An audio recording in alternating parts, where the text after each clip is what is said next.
Hi, welcome back to the Albuquerque Film and Music Experience. We're live here at Crown Plaza near University in Manal. I'm here with producer Ken Morris, and we're going to take a quick look at the trailer from his film, The Fair.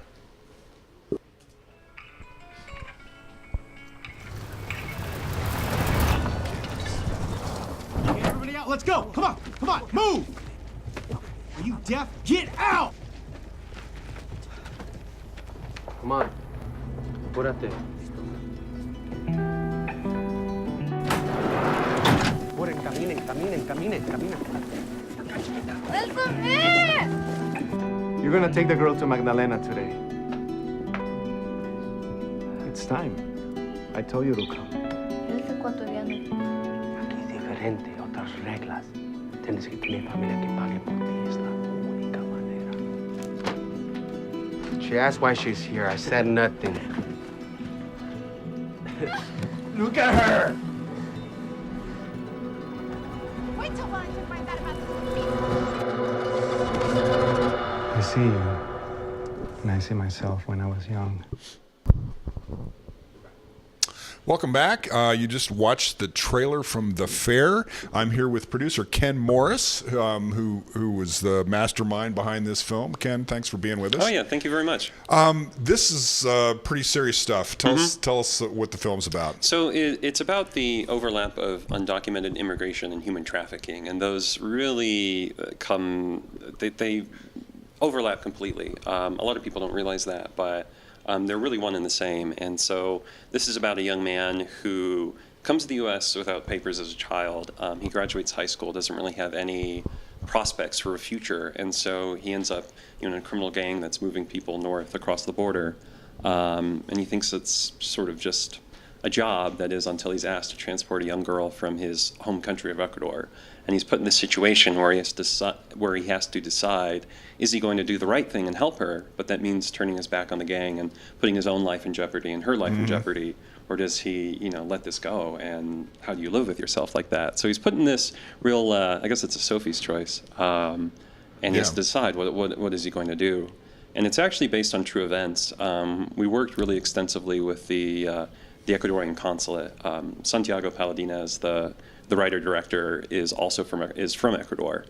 And so we did a lot of research with the consulate and the embassy and the Ecuadorian government, as well as a lot of research along the border. They have these, I guess you'd call them, I just call them refugee centers. They're on the Mexico side of the border, but they provide legal assistance, information to people who have been deported for one reason or another, who still want to come back into the United States. Okay. And so a lot of work went into creating something that was real, but still a narrative. It's a fictional story, but again, it's based on true events, and so everything that happens in it has happened in some way or another. Yeah. So did the writer Santiago, did he come to you with the script and then say, hey, will you produce this, or how'd that come Pretty together? much. So both Santiago and I are alumni of the American Film Institute, and that's where we made this, was at the school back in Los Angeles. And so Santi has actually been working on this for about 10 years. Okay. The idea came from, he had come to the U.S. under like a student visa, and he was driving like what do you call them, like the shuttle vans for the airports. And he had picked up a group of people and taken them somewhere. And he said that, I'm paraphrasing this story, but when you brought them there, they were all reunited, and he thought it was strange. They're all dirty, they're not really well kept. And he realized that they were here without papers, but it was these people that hadn't seen each other in years. And the idea that they've been so far apart, and then they were brought back together, it kind of sparked this idea in his mind, and it's sort of been marinating. And then at the AFI, one of the things you do to graduate is create a thesis film. That's a short film project. It's all up to us to write it. Santiago directed it, produced it. Right. The school just pretty much provides the framework like a studio would. Sure. Mentorship and whatnot. So he had written a version of that story that was pitched to the school, was approved, and then it was up to us to make a team. And so Santiago had reached out to me, I think, or did I reach out to him? We reached out to each other in some way, and we talked about it, and we loved the story about it, and we knew that this was This was spring of 2015 that we had this conversation. We knew that immigration was going to be really important in 2016 with the election and whatnot, and sure enough, it was. So we felt like it was an important story to tell. Yeah.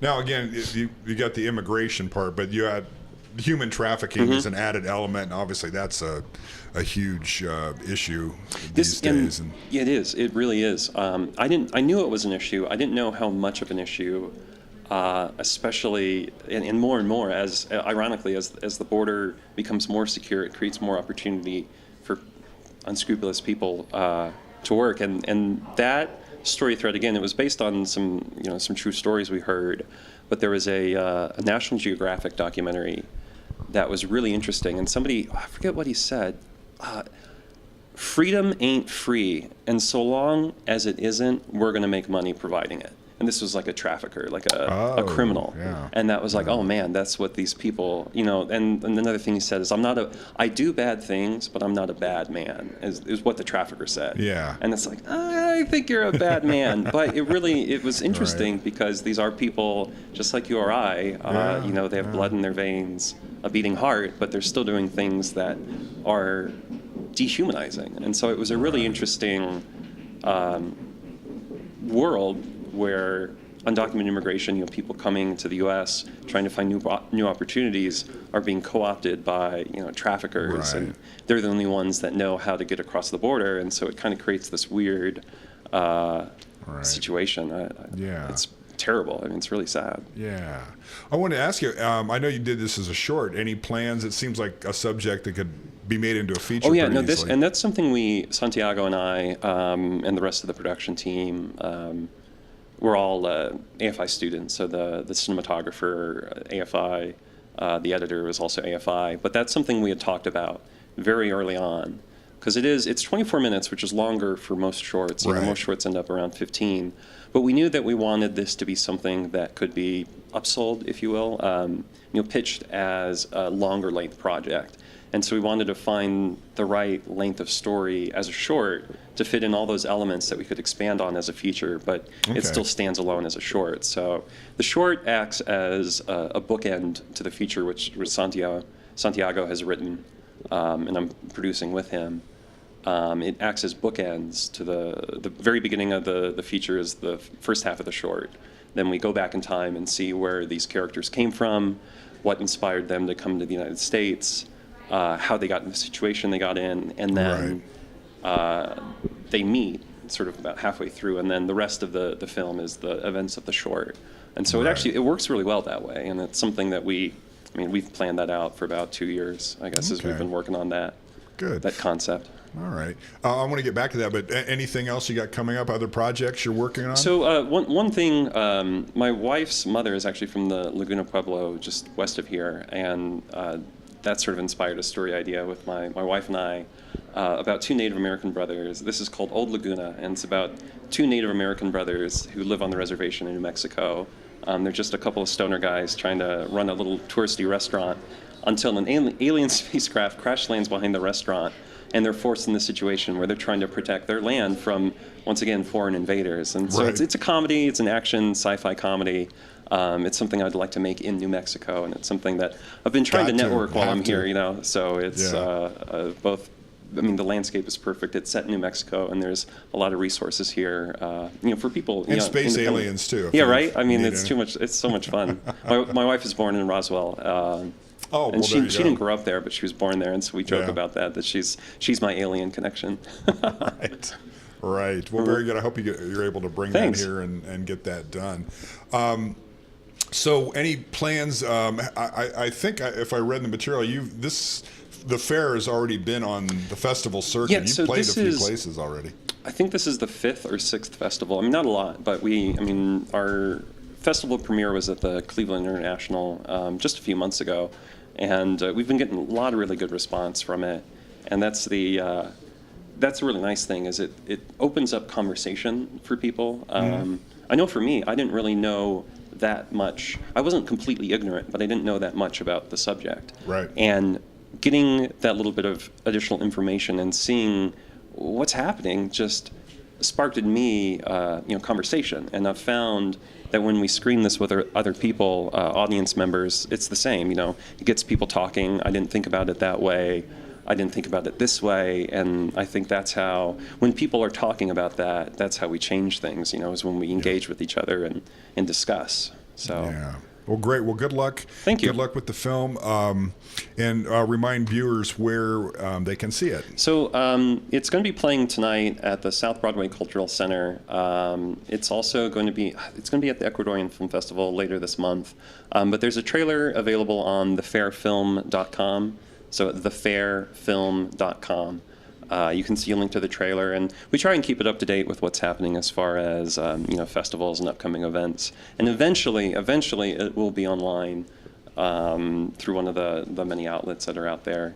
We're just waiting until the festival circuit's done before putting it up there. Okay. And the time tonight for South Broadway? It'll be 7:30 p.m. is when we're playing, okay. and afterwards there's a Q&A, so I'll be talking further. Great. Okay. Well, Ken, thanks for joining us. Thank you so much. I really appreciate it. It's been very nice. Yeah. We've been talking to Ken Morris, producer of the film The Fair, showing tonight at 7:30 at the South Broadway Cultural Center. Looks like a great experience. Get out there and see it. We're live here at the Albuquerque Film and Music Experience, and we will be back shortly with another interview. Check back with us in a few minutes.